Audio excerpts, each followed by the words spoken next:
In total, Apple now saying it's going to create an additional 20,000 jobs over the next 5 years across this country.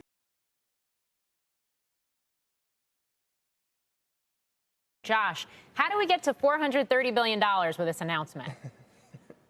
So, Morgan, it is a big new bogey from Tim Cook's company. Apple now saying it's going to spend $430 billion in the United States by 2026. And that is up from a 5-year goal of $350 billion that the company announced back in 2018. Now, that $430 billion includes spending with Apple's American suppliers, data centers, and capital expenditures. And here was some news as well. Apple also says it's going to spend $1 billion as it builds a new campus in North Carolina and creating 3,000 new jobs there. Apple COO Jeff Williams saying in a statement, as a North Carolina native, I'm thrilled Apple is expanding and creating new long-term job opportunities in the community that I grew up in. Now, local reports do suggest that Apple qualified for an incentive program in North Carolina for companies that create 3,000 jobs and invest at least $1 billion.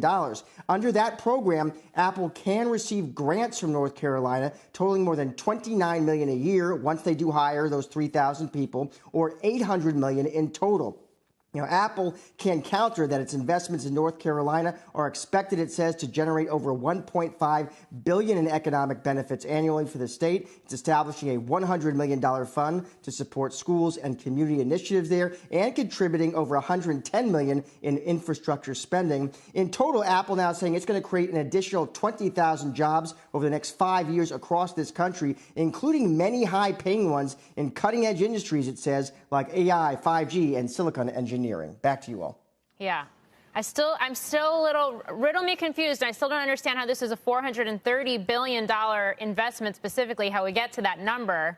But nonetheless, I am curious about the site selection, the fact that they're expanding in a state like North Carolina. I mean, I just think back to the HQ2 Amazon contest of a couple of years ago. I mean, what was that selection? Did they give any kind of color on why they decided to land there and some of the other locations?